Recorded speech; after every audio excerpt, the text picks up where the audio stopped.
Então vamos dar início. Boa noite a todos. Nós vamos dar início hoje a mais uma apresentação aqui da nossa casa, nosso Pétalas de Esperança. Boa noite a todos os irmãos que estão se fazendo presente, que já estão online, e os outros irmãos que irão conectar na sequência. Saudações a todos vocês que vão assistir a apresentação no futuro também, e passar a palavra para o nosso irmão Ney. Boa noite, seu Ney, tudo bem? Boa noite, Alex. Boa noite a todos os amigos e as amigas, né, que estão aqui conectados na nossa sala virtual de estudos, sala virtual de reflexão do Centro Espírita Casa do Consolador. Então vamos à nossa reflexão de hoje, do nosso Pétalas de Esperança. O tema proposto para hoje é buscar antes o reino de Deus. Qual será o reino que estamos idealizando? Talvez o reino de Deus, segundo o Deus proposto no Antigo Testamento, aquele reino de Deus que eles esperavam, o Deus que os libertaria do jogo dos romanos, o Deus que lhes daria hegemonia sobre outras nações. E lembrando que esses assuntos deixavam Pilatos bastante assustado e cujo cargo de procurador romano estava em perigo. Mas ainda quando surge, né, apresentam aquele homem na frente dele, dizendo que aquele homem se julgava, se colocava como rei dos judeus. Então, por isso que ele faz a pergunta a Jesus: por acaso sois reis? Qual seria esse reinado a que se referia Pilatos, diante daquela pergunta? E qual seria esse reinado que esperavam os israelitas? Será que muitas criaturas já não têm hoje instalado no seu íntimo esse reinado?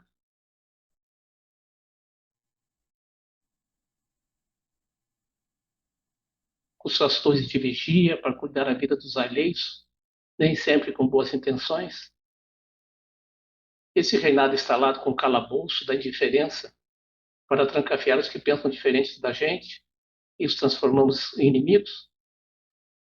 Como podemos encontrar, como podemos achar esse reino verdadeiro?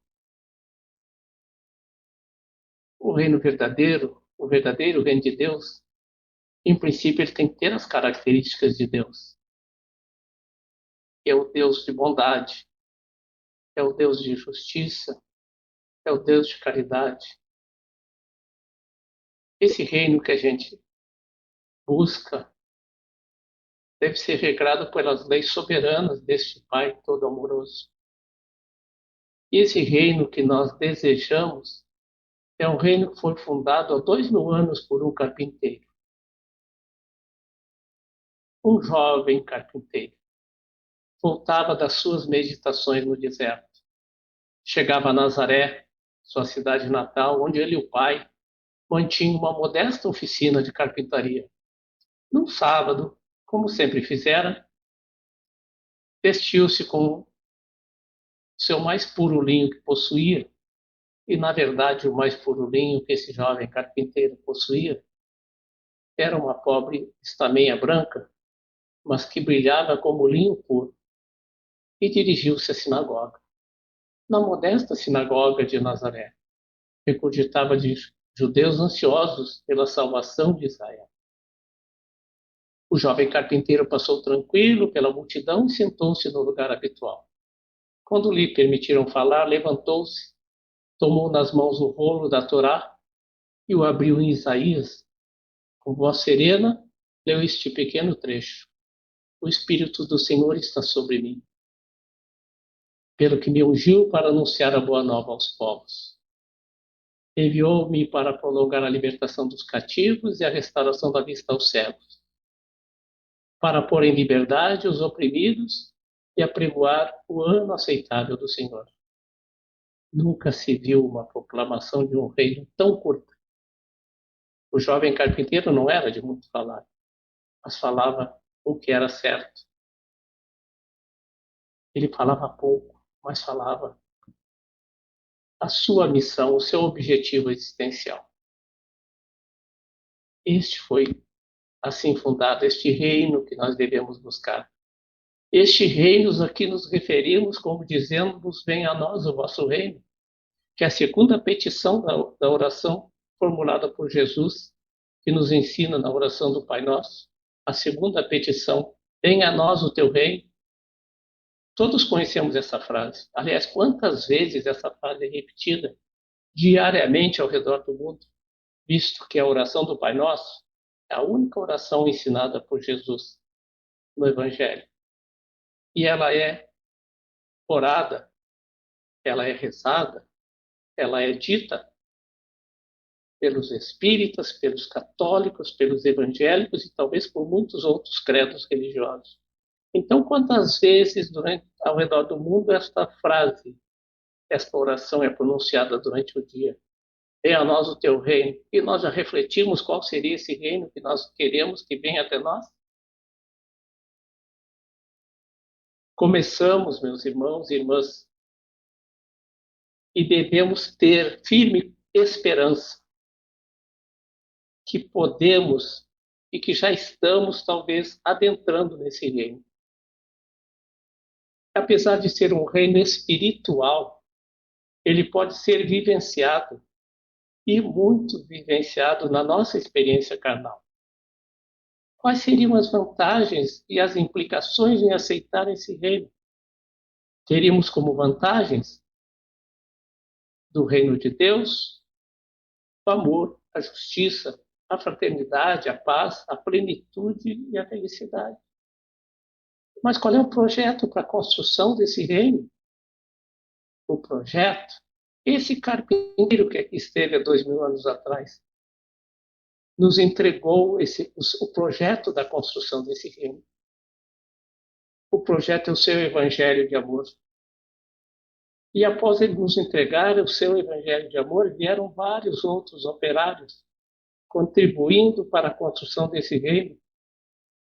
Então, logo a partir do autor do projeto, desse carpinteiro que fundou esse mundo, esse reino, veio Paulo, através de todas as suas cartas, as cartas-mensagens. No próprio Novo Testamento temos a carta de Tiago, a carta de Pedro. Né?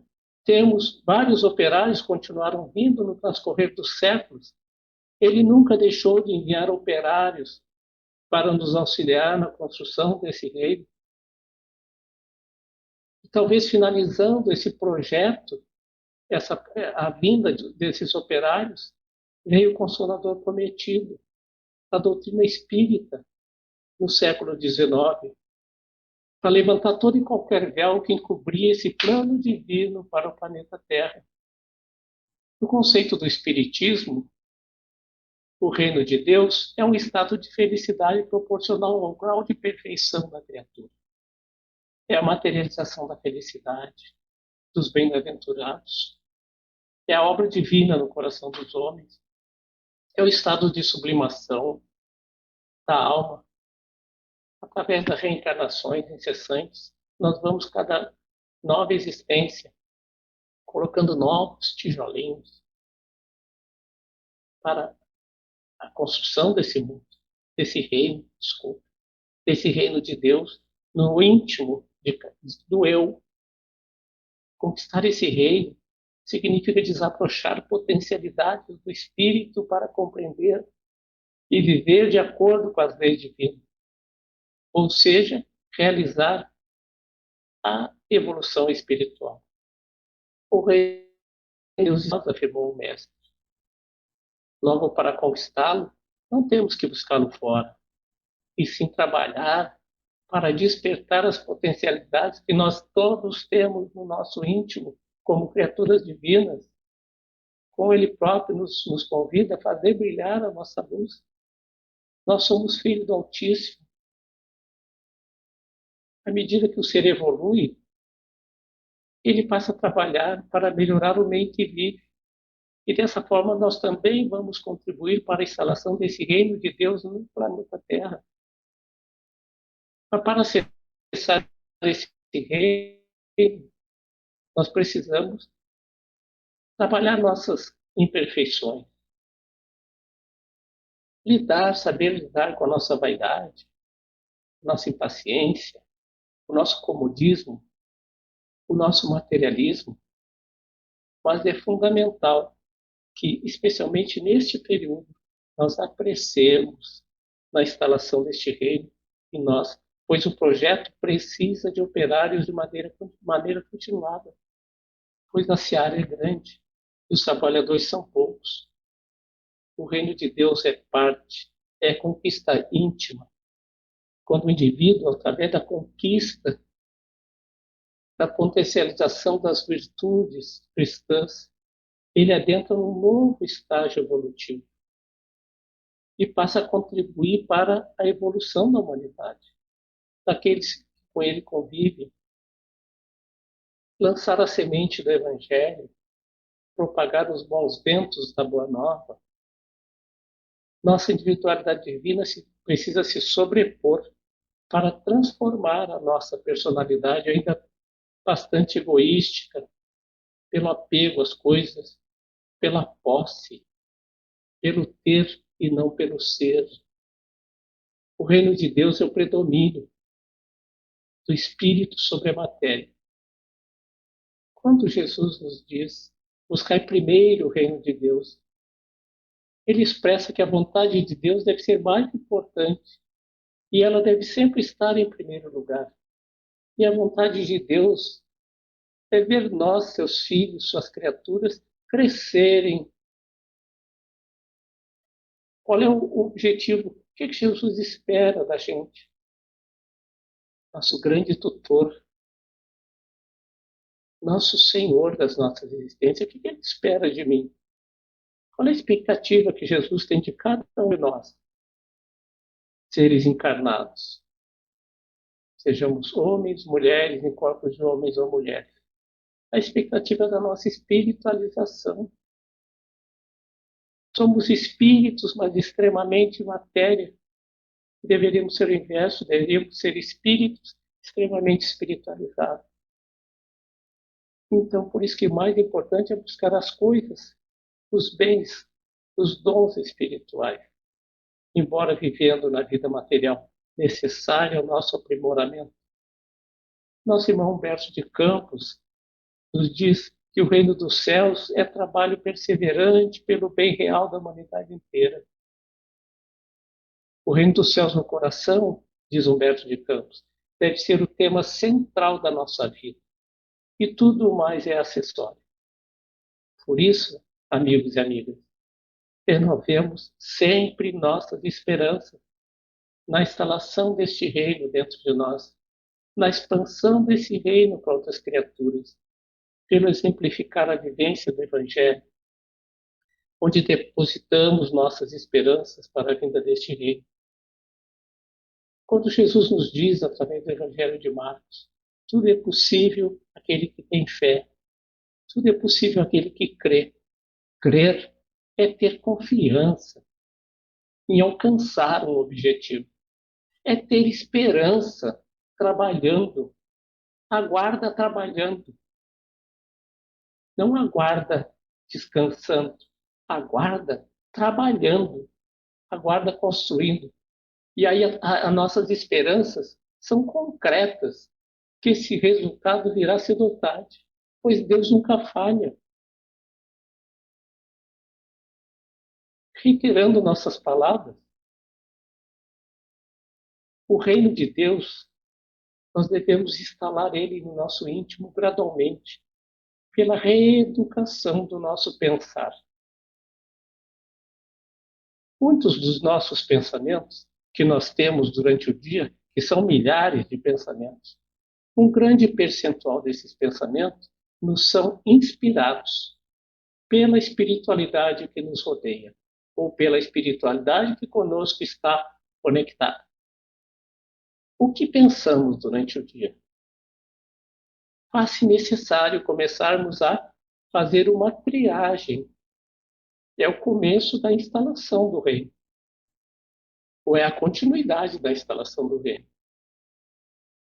reeducação dos nossos pensamentos, transformação do nosso agir. Nós temos que ter uma esperança absoluta que nós fomos criados por Deus para um fatalismo de sermos, num futuro, quiçá quanto tempo, sermos espíritos superiores, sermos espíritos crísticos. E temos um exemplo zelando por todos nós, a humanidade da Terra, nos dois planos da vida. Temos Jesus Cristo, Jesus, o Cristo, o Espírito Crístico, o governador espiritual da Terra. Ele é nosso guia, ele é nosso modelo, ele é nosso exemplo. Então nós temos que usar, se ele é o exemplo, vamos, e Jesus faria em determinado momento. Paremos para pensar. Reeducação dos nossos pensamentos, transformação do nosso agir. Fazendo assim, nós vamos nos adequando a sermos representantes deste reino na humanidade terrena. Este reino, as leis são brandas. As leis são brandas porque, segundo o livro dos Espíritos, na pergunta número 11, atributos da divindade, Deus, o soberano desse reino, que nós queremos instalar no nosso íntimo e sermos seus súditos. Mas pensando melhor, nós somos seus filhos. Nós somos filhos desse rei, cujo reinado nós queremos instalar. Deus é soberanamente justo e bom.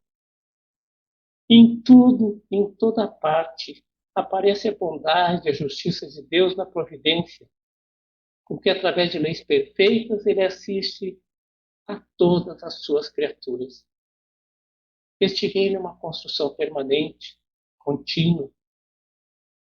Não devemos ver o reino de Deus como uma utopia, como algo inalcançável, mas termos a esperança. Esperança é aquela força que nos motiva a alcançar, a tomar posse de algo. Termos a esperança que esse reino ele se materialize em nós, no nosso íntimo, varrendo dúvidas da nossa consciência, dando acréscimos de fé, confiança no amanhã. Esse reino onde habitam os bem-aventurados, os mansos e pacíficos, os misericordiosos. Jesus veio dar um novo conceito para o reino dos céus. Ele disse: o reino dos céus não está aqui, nem ali, nem acolá, porque já está entre vós. A humanidade já viveu os 2 primeiros milênios do cristianismo. Nós já vivemos 2 milênios desde que esse reino de amor foi fundado pelo carpinteiro lá em Nazaré. E o terceiro milênio que estamos adentrando é um milênio decisivo. Nesse milênio, a doutrina de Jesus deverá atingir a sua plenitude. Por isso eu convido, renovemos nossas esperanças nessa estrada iluminada pelo Evangelho de Jesus, que é rota segura para nós adentrarmos na era do Espírito, que é para onde o planeta Terra se encaminha, adentrando a era de mundo de regeneração. Estamos no período da transição entre o mundo de provas e expiações, caminhando para o mundo de regeneração. Tenhamos esperanças que Jesus é o timoneiro desta nau e que não navega sem rumo na sua órbita no sistema solar. E que Deus, nosso abençoado Pai, e uma pleiade de irmãos acompanham, trabalham junto com Jesus, para que a Terra possa atingir um porto seguro, aqui ou ali, não sabemos quando, porque depende da nossa transformação e do renascimento de espíritos mais esclarecidos, que venham contribuir para que a era do espírito se estabeleça no planeta Terra. Muito obrigado, seu Ney, pela explanação. Agora vamos acompanhar aqui nos comentários. Esses nossos irmãos deixaram algumas perguntas.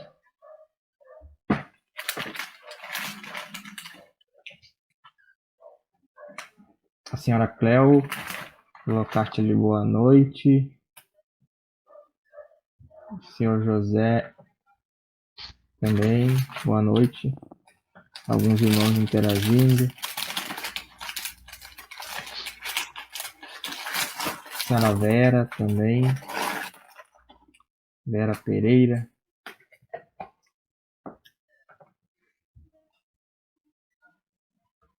A senhora Vera Soares também.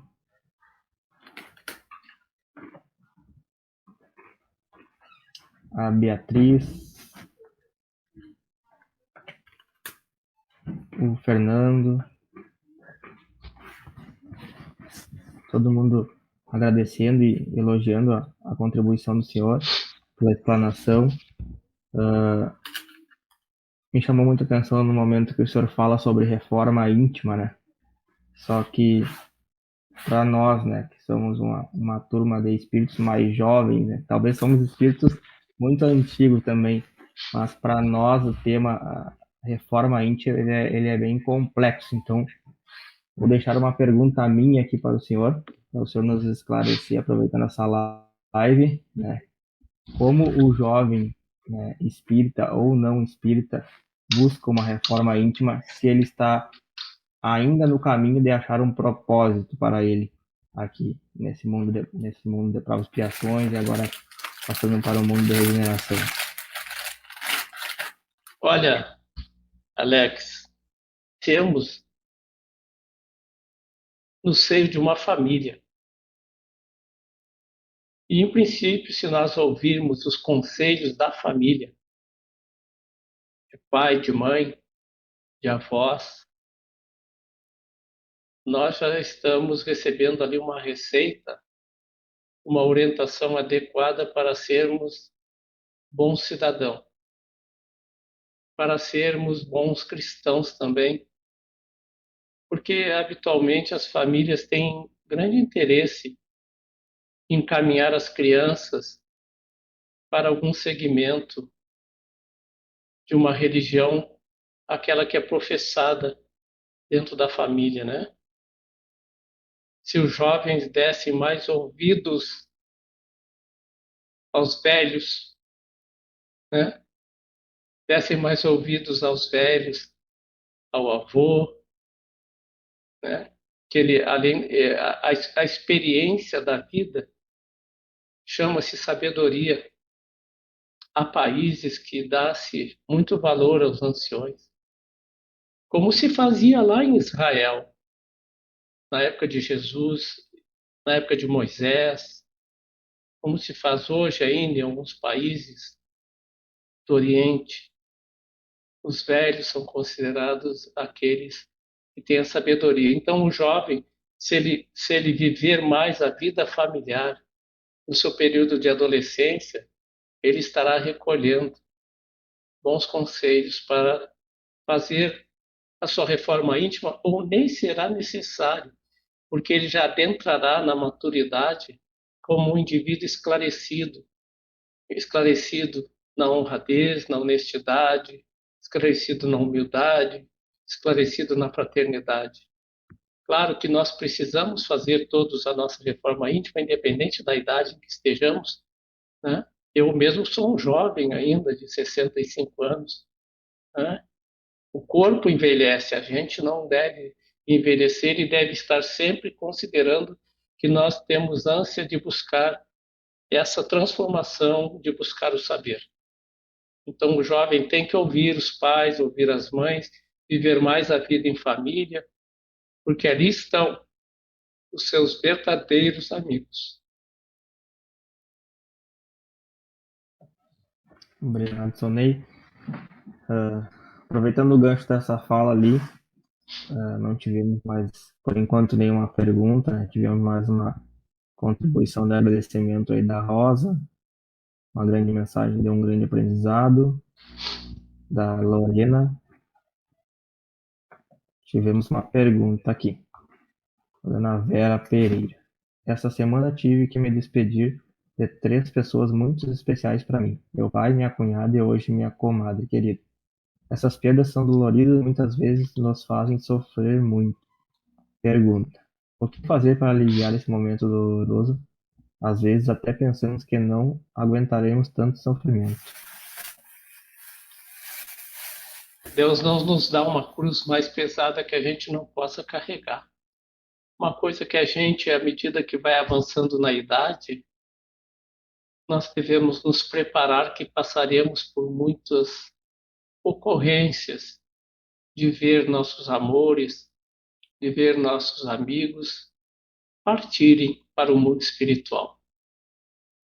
Quanto mais se vive, mais presenciaremos esses acontecimentos.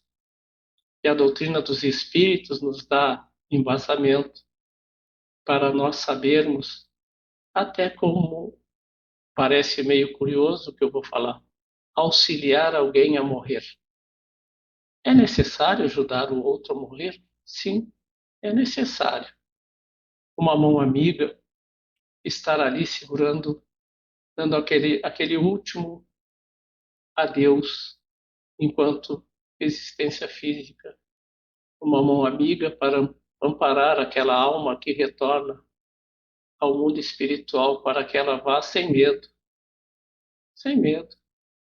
Uma mão amiga para encaminhar através das orações e das preces esse espírito que retorna ao seio da sua família espiritual.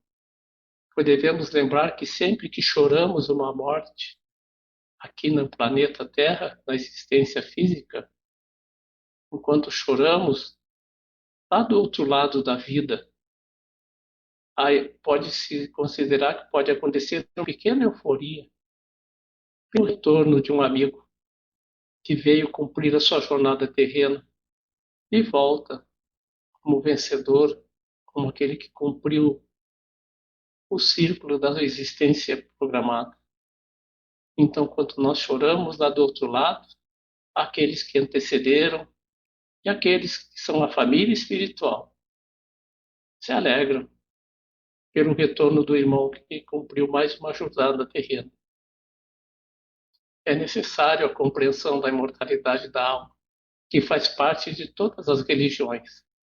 Mas a doutrina dos espíritos, ela nos coloca como um fundamento, mas ela tem muitas obras para explicar a veracidade desse fundamento. Por isso pedimos que Deus abençoe toda a família da nossa irmã Vera pela partida desses amores, mas para aqueles que se amam, uma vez disse Jesus a um amigo, não existe adeus. A dona Vera complementa ali uma frase.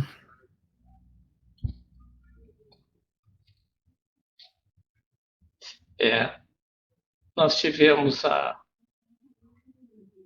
oportunidade de exemplificar a nossa fé.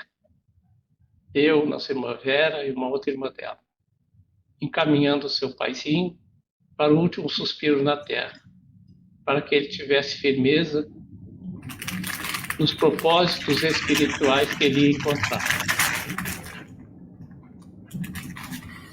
E com certeza ele partiu em paz. Obrigado pela participação, nossa irmã Vera. Eu pegando um gancho daquela pergunta que eu lhe fiz, Sonei. A gente tem mais uns minutinhos aí, vou aproveitar a sua contribuição aí como palestrante.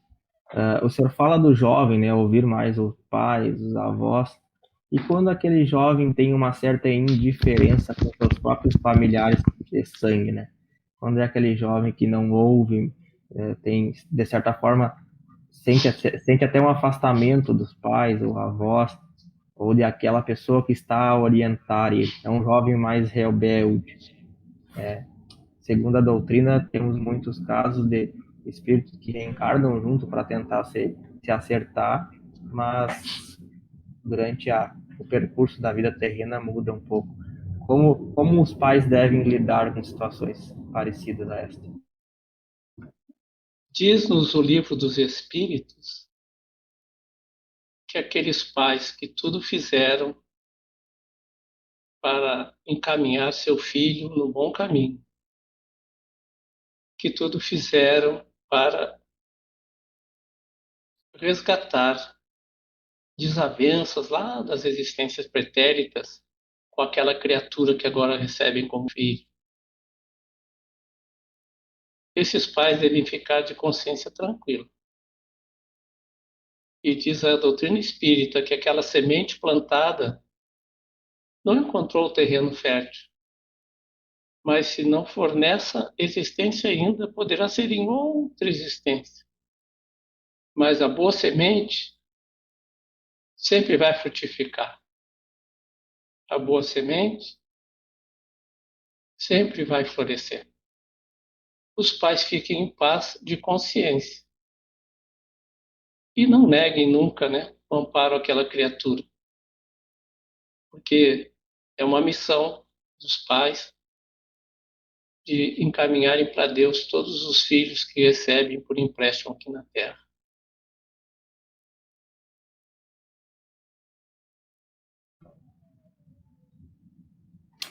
Aproveitando agora a Sonei, que a gente ainda tem mais uns 5, 10 minutinhos no máximo, uma última pergunta, né? Agora com o lado inverso da moeda, e aquelas crianças que vêm dotadas de uma inteligência muito grande, alguns se reportam a crianças especiais, né? Uma criança que tem uma facilidade muito grande com tecnologia na escola, que apresenta ser um espírito com uma asa intelectual muito grande e até mesmo com a asa moral também muito elevada.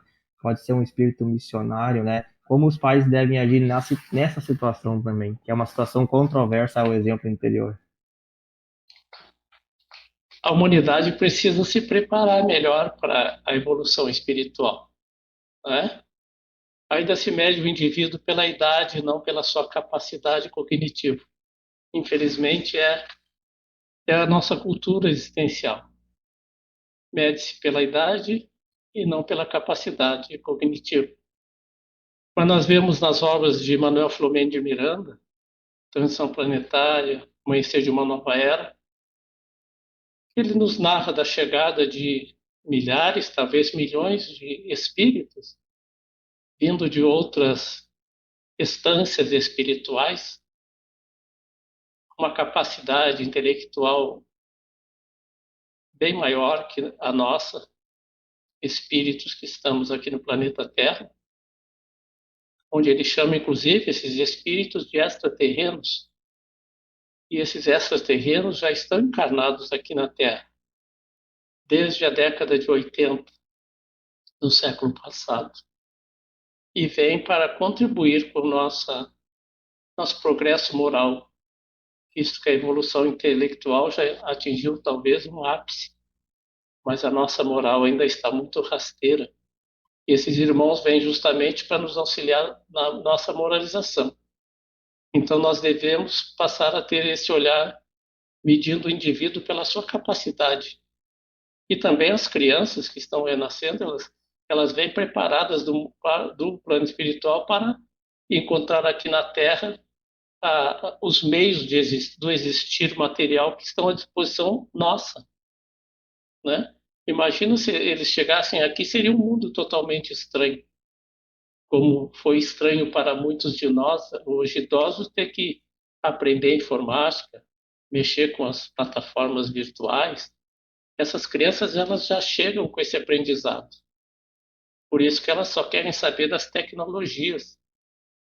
mas nós devemos encaminhar elas sempre para o bem, porque infelizmente nós vemos muitos indivíduos que talvez nascidos com uma proposta de trazerem a evolução tecnológica em outras áreas, mas aqui, seduzidos pelas tentações materiais, acabam se encaminhando para as coisas negativas, inclusive a criminalidade.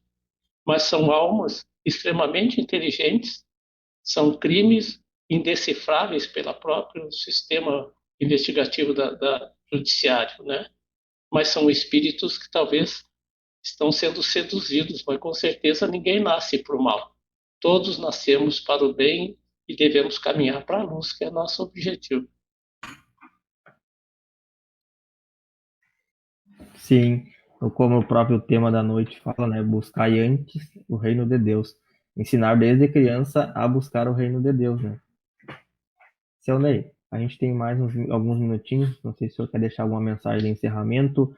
Não teve mais nenhum outro comentário interagindo, então está com o senhor. Não, comunicar para todos que estão nos acompanhando, em nome da Casa do Consolador Prometido, a gente tem um canal no YouTube, então está lá à disposição os vídeos para que as pessoas. E pedimos, inscrevam-se no canal, acionem o sininho para receber aviso sempre que a gente postar um novo vídeo do Consolador Prometido. Consolação para nós todos e estamos necessitados. Muito bacana. Aproveitando também relembrar que a nossa casa ela tem um projeto, né, que ela todas as sextas-feiras, em torno das 19h30, ela sai uma equipe para ajudar o pessoal que atualmente está em situação de rua e como está passando o template logo abaixo ali, tem uma mensagem da campanha de doação de roupas, doação de cesta básica para quem quiser ajudar, né? Fica à disposição, pode entrar em contato pelo Facebook mesmo. Vai estar sempre alguém ali disponível para responder vocês por aqui. Também o grupo de estudo, né, em sala virtual por causa da pandemia, todas as segundas e quartas-feiras, das 20 às 21 horas. A gente agradece a presença de todos, né? Fechamos o nosso tempo aqui. Agradecemos a todos que estiveram presentes, né, nesse momento que a gente esteve aqui online com vocês. E agradecemos do fundo do nosso coração. Agradecemos o seu Ney também, pela disponibilidade dele de vir conversar um pouquinho com a gente, trazer a sua experiência, né, como espírita há muitos anos. E, e seria muito obrigado pela participação, seu Ney. Muito obrigado a todos também.